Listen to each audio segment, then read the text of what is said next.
Christian Mbili, le combattant franco-camerounais qui réside depuis pas mal d'années au Canada, va peut-être avoir sa chance de briller très prochainement. Alors, il faut savoir que Christian Mbili est numéro 1 ou top 3 dans toutes les fédérations en super middleweight, ce qui est juste énorme.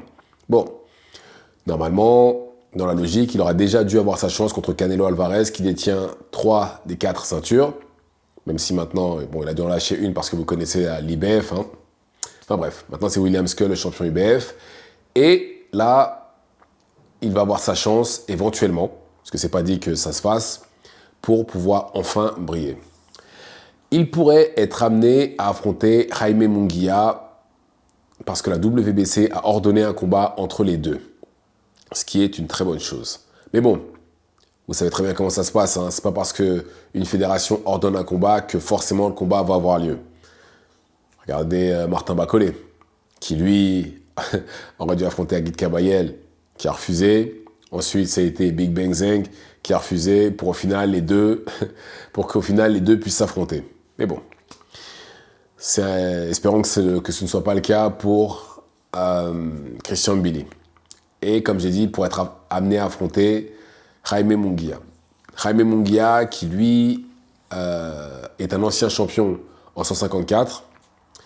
Et au mois de mai dernier, il a affronté Canelo Alvarez, combat qu'il a perdu par décision unanime. Même si je pense que Canelo Alvarez y allait doucement avec lui. Je pense que, oui, pour moi, normalement, Canelo aurait dû le détruire par KO ou même par arrêt de l'arbitre assez rapidement. J'ai vraiment l'impression qu'il a fait en sorte d'y aller doucement parce qu'il ne voulait pas détruire son compatriote mexicain. Mais depuis, il a combattu une fois, il a gagné, et là, il devrait combattre, je ne sais plus si cette semaine ou la semaine prochaine, pour finir l'année. Mais voilà. Et Christian Mbili, quant à lui, combattant invaincu, son dernier combat, c'était contre Sergei Derevianchenko, combat qu'il a gagné par décision unanime, mais pour moi, c'est un combat où il a laissé passer sa chance de briller. Il aurait pu faire un maximum de bruit en battant Derevianchenko, même si je ne pense pas que ce soit, qu'il fasse partie d'élite, du moins plus maintenant, parce qu'il a affronté Derevianchenko, qui sortait de pas mal de défaites, et qui en plus de ça, a combattu la moitié du combat avec un seul bras. Normalement, il aurait dû le mettre KO. Et ça, c'est sûr et certain, ça aurait fait un maximum de bruit, tout le monde l'aurait vu, tout le monde en aurait parlé, mais malheureusement, Christian Mbili a échoué. La mission a été un échec. Enfin, pas tant que ça, parce qu'il a gagné le combat, mais voilà. Il aurait pu obtenir plus de Derevianchenko qu'une victoire par décision unanime. Après, je dis ça, mais de l'autre côté, il y a Jaime Munguia qui, lui aussi, a affronté Derevianchenko, qui l'a battu par décision unanime. Mais la différence, c'est que le combat entre Derevianchenko et Jaime Munguia, c'est potentiellement, enfin je ne sais pas si c'était le combat de l'année ou pas, mais en tout cas c'était une guerre mondiale ce combat-là, ça allait dans les deux sens, c'était beaucoup plus excitant que de voir le combat de Mbili contre Sergei Derevianchenko, et justement le combat de Jaime Munguia a fait beaucoup plus de bruit que celui de Mbili. Mais voilà, il va peut-être avoir sa chance de briller en espérant que les négociations aillent jusqu'au bout. Comme je vous l'ai dit, c'est pas parce qu'une fédération ordonne le combat que forcément ça va se faire. Mais les deux managers promoteurs doivent se mettre d'accord. Et d'ailleurs, il me semble, je suis pas sûr, mais il me semble que Jaime Munguia est chez Top Rank maintenant. Il me semble, je suis pas sûr. Alors, si c'est le cas, ça va être encore plus facile. Là, c'est Bob Arum qui va s'asseoir avec les deux managers et une négociation va se faire. Et après, normalement, le combat devrait se faire. Mais dans le cas où ce ne sera pas possible, il y aurait un purse bid. Comme je vous l'ai déjà expliqué, un purse bid, c'est quand les deux promoteurs managers n'arrivent pas à se mettre d'accord. Il y a une vente aux enchères pour savoir qui va promouvoir le combat et aura les droits à télé, etc. Mais bon, là, je ne vois pas comment ça pourrait capoter, sachant que c'est Bob Arum qui a les deux. Il me semble qu'il n'est plus chez Golden Boy, Jaime Munguia. Mais dans tous les cas, voilà. Voilà où on en est pour Christian Mbili qui n'avait pas l'actualité. Est-ce que Christian Mbili est évité dans sa catégorie? Non, absolument pas. Et Christian Billy n'est pas évité tout simplement parce que il n'a pas affronté justement le calibre des gens comme Jaime Munguia, Caleb Plant, David Benavides, etc. Et dans le même cas, eux ne regardent pas dans sa direction. Pourquoi? Parce que malheureusement, c'est pas un gros nom. Il n'a pas affronté justement de gros noms. Il n'a pas de ceinture à leur offrir. Il n'est pas spécialement connu aux États-Unis. Enfin bref, toutes ces choses-là font que il ne regarde pas dans sa direction. Et à qui faut en vouloir? Je pense que c'est à son management. Mais bon, maintenant qu'il est chez Top Rank, les choses se passent quand même beaucoup mieux. Parce que là, regardez la preuve. Il a affronté Derevianchenko. Avant ça, il avait affronté personne qui avait même un petit nom. Si vous voyez ce que je veux dire. Même si Derevianchenko n'a jamais été champion du monde, n'a jamais battu d'ancien champion du monde, mais quand même, c'est le plus gros nom qu'il a affronté. Et c'est dommage qu'il ait ce genre de nom-là à quasiment 30 ans dans son CV. Ça aurait pu arriver avant, mais bon. En espérant qu'à partir de maintenant, en espérant même que son combat contre Jaime Munguia se fasse, là, à partir de là, on ne pourra plus rien dire. Et le vainqueur de ce combat-là affrontera Canelo. Ça, je dis ça, mais en fait, c'est pas une obligation.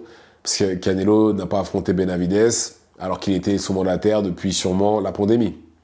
Et que finalement, il en a eu marre, il est monté en light heavyweight.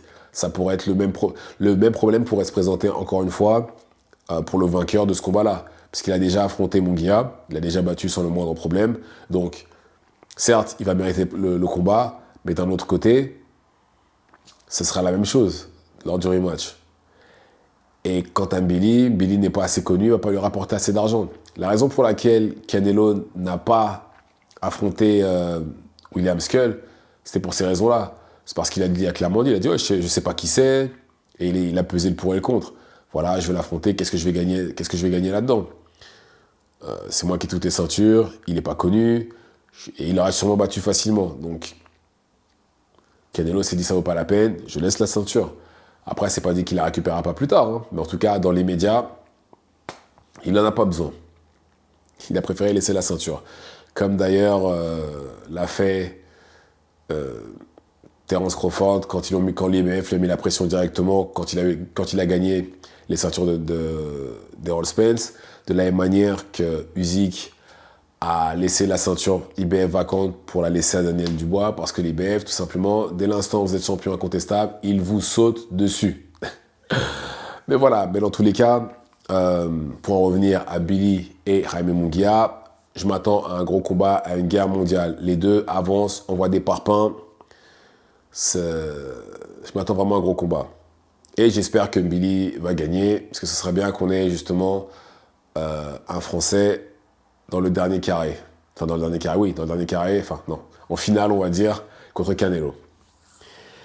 Maintenant, je sais qu'il y en a qui ne vont pas apprécier ce que je vais dire, mais je pense que si Billy perd contre Jaime Munguia, c'est une fraude. J'aime pas employer ce terme-là, ça va à l'encontre de ce que je pense en temps normal, mais là, dans son cas, je pense que c'est nécessaire de l'utiliser. Parce que là, en termes juste purement boxe, Jaime Munguia, c'est pas le meilleur technicien de la Terre. Certes, il a un peu plus d'expérience que Billy, mais voilà, c'est pas le meilleur technicien de la Terre. Il a presque que la puissance de son côté, et le fait qu'il soit jeune et qu'il envoie beaucoup de coups. Donc, d'un point de vue technique, et en plus de ça, il peut se faire outboxer, on l'a vu contre Canelo. Je pense qu'un combat plus difficile justement pour quelqu'un comme Billy, ce serait plutôt quelqu'un comme Caleb Plant plutôt que Jaime Munguia. Au vu des adversaires que les deux ont affrontés, c'est plus ou moins le même niveau. Ou peut-être légèrement au-dessus pour Jaime Munguia. Voilà, ça se limite à ça. Mais vraiment, c'est vraiment léger. Léger avantage au niveau des adversaires. Et il est aussi plus grand que Billy. Mais, normalement, Jaime Munguia est à la portée de Billy. Normalement, il est censé le battre. Et en plus de ça, pourquoi je dis que c'est une fraude aussi? Parce qu'il est numéro 1 absolument partout. Et depuis le moment qu'il essaie d'avoir Canelo Alvarez, s'il ne bat pas Jaime Munguia, c'est pas la peine. Il ne battra pas Canelo Alvarez et ni même les autres. Donc, autant s'il perd contre Plant, je peux comprendre. Parce que d'un point de vue style, etc., Plant lui donnerait énormément de problèmes et je pense qu'il le battrait. Par contre, Jaime Munguia, normalement, c'est dans son registre. Il est censé pouvoir le battre. Je dis pas facilement, mais il est censé pouvoir le battre, normalement. Donc pour moi, s'il perd contre lui, c'est pas la peine, c'est une fraude.